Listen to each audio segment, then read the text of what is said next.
कि अपने जन्मदिन के शुभ अवसर पर क्या करना चाहिए।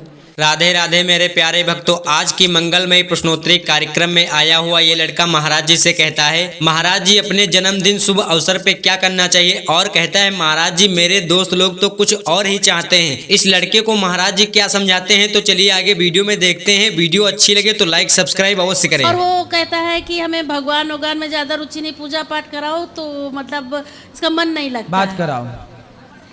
राधे राधे गुरुजी। राधे राधे। क्या नाम है आपका? जी आर्यन त्रिपाठी। भगवान को नहीं मानते? नहीं। नहीं मानते। किसको मानते हो? किसी को नहीं। किसी को नहीं मानते। तो ऐसा क्या पढ़ लिए कि किसी को नहीं मानते? कुछ नहीं। 10वीं पढ़े हो अभी? यहाँ इंटर है। अच्छा, यहाँ तक आते आते आप किसी को नहीं, तो अपने बाप को भी नहीं मानते? ऐसा नहीं है। अभी तो आपने बोला किसी को नहीं मानते। मतलब भगवानों में किसी को नहीं मानता। भगवान क्यों नहीं मानते? भगवान को काल्पनिक। काल्पनिक है। आपकी आंखें काल्पनिक है कि सही हैं? सही है। तो आपकी आंखें आपको किसने दी? माँ के पेट से। अच्छा, माँ के पेट में आंखों की फैक्ट्री होगी, है ना, बनती होगी पेट में। दोबारा और निकली आंखें पेट से बाहर, कि आंखों का गुच्छा निकला हो पेट से? निकला है? नहीं। नहीं निकला। तो डॉक्टर लोग जब पोस्टमार्टम करते हैं महिलाओं का, तो आंखों का गुच्छा निकलता होगा आंखों पेट से? नहीं नहीं। क्यों? आप तो कह रहे हो कि पेट से आंखें निकली हैं। पेट में आंखें लगाई किसने है आपको? ये बताओ, आपने जो टी शर्ट पहनी है इसे किसी ने बनाया है कि अपने से बन गई? बनाया है। चश्मा आपने पहना है, किसी ने बनाया कि अपने से बन गया? बनाया है। जब बिना बनाए चश्मा नहीं बनता तो आप बिना बनाए बन गए होंगे क्या? आपको भी तो किसी ने बनाया होगा। जी गुरु। और आपको किसने बनाया है? भगवान ने। भगवान ने बनाया कि माँ ने बनाया? किसने बनाया? माँ ने बनाया है? माँ ने। अभी तो कह रहे थे भगवान ने बनाया। तो माँ तो भगवान का स्वरूप होती है ना। अच्छा, तो माँ से पूछो कि आप जैसा दूसरा भी बना दे, तीसरा भी बना दे। यदि माँ बनाती है आप जैसे तो बना लेना फिर माँ, और माँ से बोलना कि माँ लग जाओ काम पे, बना दो दूसरा आप जैसा। बना देगी माँ? नहीं। क्यों नहीं बनाएगी? आप तो कह रहे हो माँ बना सकती है। मुझे तो सिर्फ एक ही बना पाएगी ना। हैं? मैं तो एक ही हूँ ना बस। हाँ, तो आप जैसे और भी, जब माँ ने आपको, किसने बनाया है? माँ ने। हैं? माँ के पेट में। माँ के पेट में। तो आप जैसा और बन सकता है? बिल्कुल आपकी 2 कॉपी नहीं ना। आपके पांव किसने लगाए हैं? माँ गई थी पांव जोड़ने के लिए? नहीं नहीं। तो आपकी लीवर किडनी कहाँ से लाई होगी माँ? माँ से पूछो कि माँ किडनी जो मेरे भीतर है वो तुमने कहाँ से लाके फिट की है? पूछो जरा माँ से, माँ बगल में खड़ी है। कहाँ से की? पूछो पूछो, आप पूछना कि बेटा किडनी कहाँ से लाई थी आपकी माँ? कहाँ से लाई थी? नहीं लगाई माँ ने। हैं? माँ ने नहीं लगाई। नहीं लगाई ना? किसने लगा दी फिर? भगवान ने। हाँ, आप कहते हो भगवान को नहीं मानते। अरे बेटा, यदि चश्मा है तो उसे बनाने वाला कोई जरूर होगा। यदि ये संसार है, पेड़ पौधा, नदी, समुद्र, चींटी, यदि आप क्या एक चींटी बना सकते हो? नहीं। किसने बनाई होगी चींटी? भगवान ने। फिर तो संसार है तो बनाने वाला भी तो कोई होगा। आप हैं तो आपको बनाने वाला भी तो कोई होगा। आपकी रचना आपकी माँ ने नहीं की। माँ ने तो केवल पेट में जगह दी है 9 महीने के लिए, है ना। आपकी रचना पानी की बूंदों से परमात्मा ने की है। सिर बनाया, बाल बनाया। आपकी माँ आपका एक बाल भी नहीं बना सकती, एक रौमा।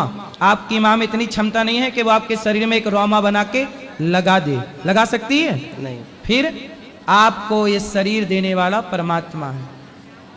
ऑक्सीजन कौन दे रहा है आपको? पेड़। पेड़ दे रहे हैं, ठीक है, पेड़ देते हैं, पेड़ों से ऑक्सीजन प्रकट होती, ठीक कह रहे हो। पर ये व्यवस्था बनाई किसने है कि पेड़ों से ऑक्सीजन निकलेगी? भगवान ने। तो आप मानते हो भगवान को कि नहीं? जो पूजा पाठ कराते हैं बात हम कराओ लोग, उससे। वो जबरदस्ती ही कराते हैं। बात कराओ। ये बताओ, आप कुत्ते को एक रोटी देते हो तो कुत्ता रात भर आपकी रोटी खा के आपके द्वार पर बैठ के आपकी चौकीदारी करता है कि नहीं? जी जी। क्यों करता है? एहसान मानता है। हाँ, कुत्ता भी एहसान मानता है एक रोटी का। लेकिन आप तो उस परमात्मा से आंखें लिए हो देखने के लिए, पांव लिए हो चलने के लिए, फिर भी आप उस परमात्मा का एहसान नहीं मान रहे हो। तो आज का इंसान उस कुत्ते से भी गिरा हुआ है क्या? राधे राधे गुरुजी। जी गुरुजी, मेरे सिर्फ 2 क्वेश्चन है। बताओ। एक ये है कि सरल शब्दों में आध्यात्मिक व्यक्ति की परिभाषा क्या है? सरल शब्दों में आध्यात्मिक व्यक्ति की परिभाषा सिर्फ इतनी है, जो किसी को खिलाकर खाने की भावना रखे, बस वही आध्यात्मिक व्यक्ति है। धन्यवाद गुरुजी। जो किसी को पानी देकर के पानी पीने की भावना रखे, वही आध्यात्मिक व्यक्ति है। अंतिम प्रश्न गुरुजी, मैं फौज में सर्विस करता हूँ, तो कुछ मेरे दोस्त हैं जो चिकन वगैरह भी खाते हैं और बहुत सारे नॉन वेज खाते हैं, इवन मुझे भी ऑफर करते हैं कि कुछ नहीं होता, ये सब चीज़ हमारे लिए अलाउड है। तो क्या हमारे लिए ये चीज़ अलाउड है? जैसे मैं एकादशी का व्रत भी रखता हूँ, तो ऑफर करते हैं कि नहीं कुछ नहीं होता, तुम कहाँ इस सब चीज़ों में लगे हुए, तो मुझे क्या करना चाहिए गुरुजी? देखो, मांस खाना सही कैसे हो सकता है?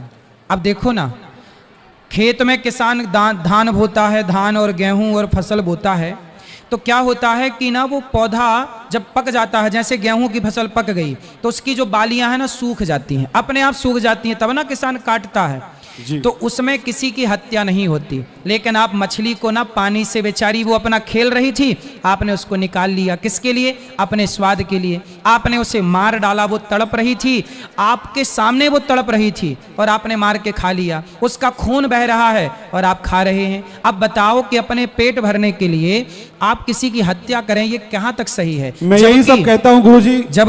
जबकि गेहूं, चावल, दाल, ये देखो, ये पका हुआ फल है, ईश्वर ने हमारे लिए बनाया है। तो ये जो बनाया है, प्रकृति जो आज्ञा करती है वो खाओ, जो आज्ञा नहीं करती उनसे बोलना कि यदि मांस खाना सही है तो बोलना कि फिर तुम्हारे दादा जब मर जाते हैं तो शमशान में जलाते क्यों हो? आज हाथ पका के खा लो, कल पांव पका के खा लो। भाई मांस तो दादा के शरीर में भी है, फिर उनका मांस क्यों नहीं खाते? भाई मांस तो मांस है, चाहे मछली का हो या मुर्गे का, चाहे इंसान का, मांस तो मांस है ना।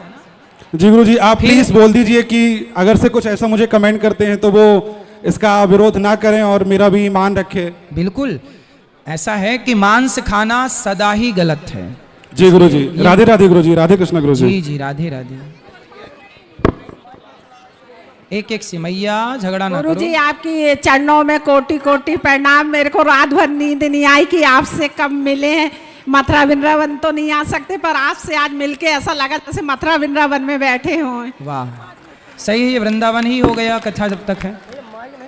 सब भैया इस तरफ ले जाने, मैया लोग ही बात करेंगी आराम से। राधे राधे गुरुजी। जी, आपको कोटि कोटि प्रणाम आपके चरणों में। खुश रहिए। मैं मेरे को आपकी कथा बहुत अच्छी लगती है। मैं जबलपुर से आई हूँ। अच्छा, आप भी कर लो राधे राधे। खुश रहिए, सबको राधे राधे। राधे राधे गुरुजी। जी, आपके जी। चरणों में कोटि कोटि प्रणाम गुरुजी। जी गुरुजी, मेरा यह प्रश्न है कि एक पुत्र का अच्छा धर्म क्या है? पुत्र का धर्म है माता पिता की सेवा करना, समाज की सेवा करना, सबके हित की बात करना, यही पुत्र का धर्म। पुत्र का मुख्य धर्म है माँ बाप की सेवा, समाज की सबकी सेवा करें। जी राधे राधे। जी गुरुजी, पाला भी हो। खुश रहिए। गुरुजी, हमने एक चीज बचपन से सुना है कि 36 करोड़ देवी देवताओं की जय हो। 36 करोड़ 33 सुना था यार हमने, तो 36 और तो और उसके बढ़ा बाद लिए। फिर बाद में कहीं देखा हमने 36 कोटि देवी अरे देवताओं की जय हो। 36 नहीं है, 33। हाँ, 33 कोटि और 33 जप, मतलब 36 करोड़ और 33 कोटि और 33 जप, ये 3 चीज हमने सुना है। तो सही क्या है? सुनो, 33 कोटि का मतलब है प्रकार, इसे करोड़ भी कहो तो कोई आश्चर्य नहीं है। जैसे हमारे यहाँ ना देखो, तुलसी को हम लोग देवी कहते हैं कि नहीं? जी। पीपल की पूजा करते हैं कि नहीं? जी। वट वृक्ष की पूजा करते हैं कि नहीं? जी। आंवला नवमी को आंवले की पूजा करते हैं कि नहीं? जी। नदियों की पूजा करते हैं कि नहीं? समुद्र की पूजा करते हैं कि नहीं? बोलो हाँ। जी जी। ऐसे हमारे यहाँ सभी को देवी देवता कहा गया, तो इन सबकी जो संख्या है वो 33 करोड़ है, 33 कोटि, 33 कोटि सब मिला के। तो गुरुजी सुनो, करोड़ 33 करोड़ देवता हैं पर भगवान एक है। जी। जैसे प्रधानमंत्री एक होते हैं पर मंत्री बहुत होते हैं, ये शिक्षा मंत्री हैं, ये गृह मंत्री हैं, ये उद्योग मंत्री हैं, ये फलाने मंत्री हैं। व्यवस्था के लिए सबको बनाना पड़ता है। उसी तरह ईश्वर एक है, ये जितने भी देवता हैं ये व्यवस्था के, जैसे देवताओं के राजा हैं इंद्र, जैसे वरुण कौन है देवता, चंद्रमा कौन देवता, अग्नि कौन देवता, गायत्री कौन देवता, ऐसे अनेक देवता हैं। जी। तो देवताओं को क्यों बनाया? व्यवस्था। जैसे वरुण देवता का काम है वायु की व्यवस्था, अग्नि देवता का काम है अग्नि की व्यवस्था। व्यवस्था तो बनानी ही पड़ती है ना।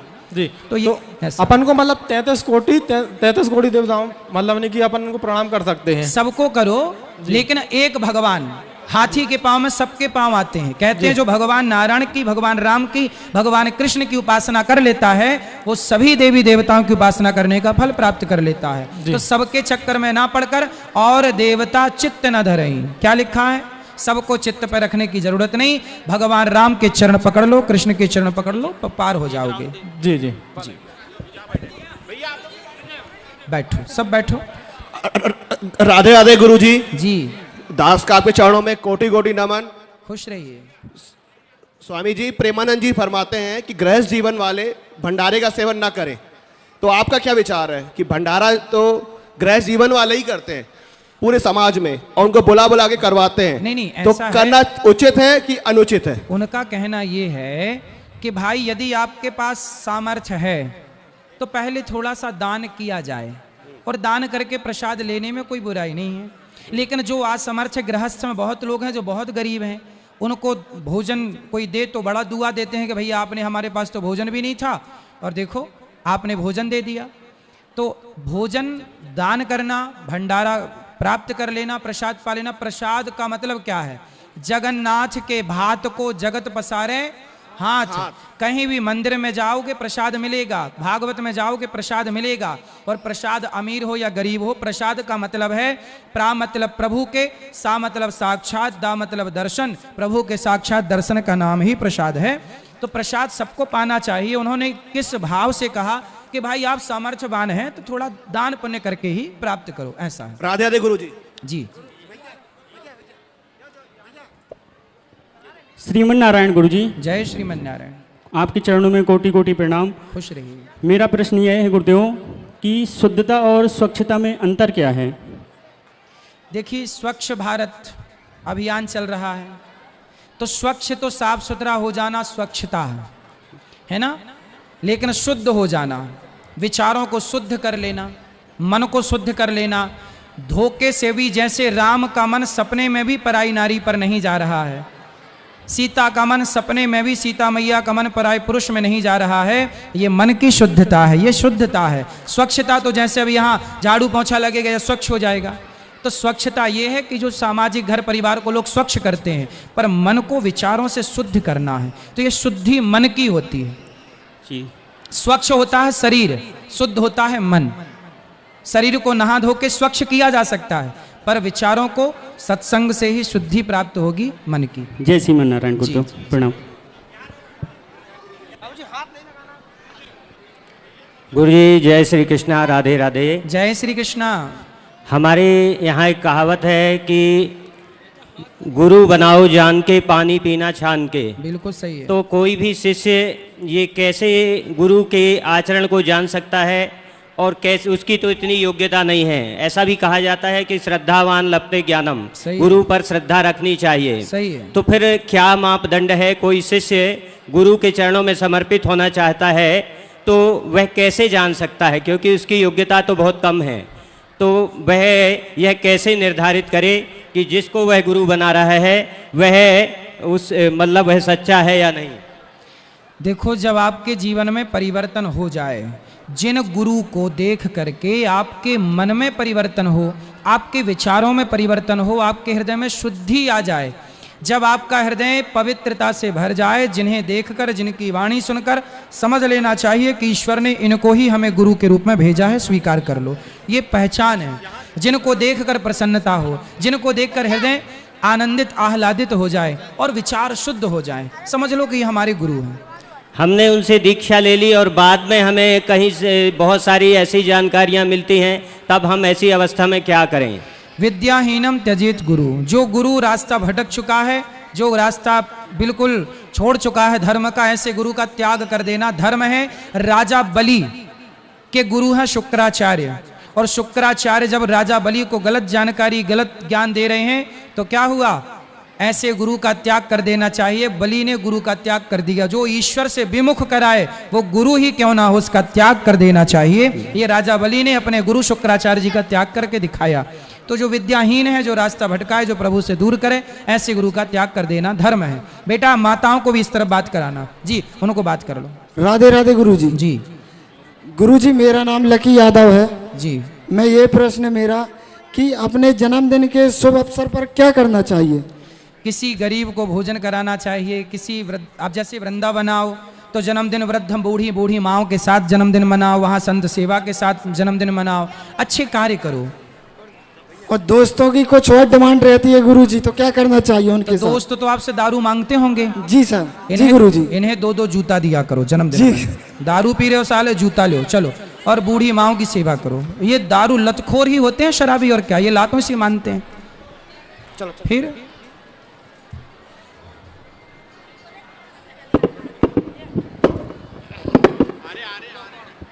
राधे राधे गुरुजी। जी गुरुजी श्रीमन नारायण। जय श्रीमन नारायण। गुरुजी मेरा नाम अर्पिता बर्मन है। गुरुजी मैं ना अपने करियर पे बहुत फोकस करती हूँ और मैं बहुत आगे बढ़ना चाहती हूँ, मगर गुरुजी मैं मतलब लोगों से ज़्यादा बहुत मेहनत करती हूँ, लेकिन मैं डीमोटिवेटेड हो जाती हूँ। मेरे को लगता है कि मैं कैसे आगे बढ़ पाऊँगी। नहीं, आप बढ़ोगी आगे। आप खूब बढ़िया सब पढ़ाई लिखाई पूरी हो गई? गुरुजी बीएससी कर रही हूँ और मेकअप आर्टिस्ट कोर्स किया है, तो इसी फील्ड में आगे बढ़ना चाहती हूँ। तो मेकअप करती हो? जी गुरुजी। तभी तो शादी का सीजन कर रहा, दुल्हन के पोताई करो बढ़िया बिंदास। जी गुरुजी कर रही हूँ। को पोतो मन लगा के, और क्या है। जी गुरुजी। तो ठीक चल रहा है काम? हाँ गुरुजी अभी तो काफी ठीक चल रहा है। तो ठीक तो चल रही हो फिर आप, और अच्छे से पोताई करो और आगे बढ़ोगी। गुरुजी मैं कथा बहुत सुनती हूँ, तो जैसे धर्म बहुत मतलब काफी हद तक जानती हूँ, तो जैसे बीच बीच में किसी दिन थोड़ी भी ऐसा लगता है कि अधर्म हो गया, तो मेरे को बहुत अंदर से टेंशन सी हो जाती है कि मैं किस रास्ते पे जा रही हूँ। क्योंकि आपके भीतर धर्म है, इसलिए टेंशन होती है। आप धर्म के रास्ते पर हैं और यही धर्म आपको बहुत आगे ले जाएगा। मन लगा के अपना काम करिए, एक दिन आप बहुत सफल होंगी। खूब सारा पैसा कमाइए, समाज की खूब सेवा करिए।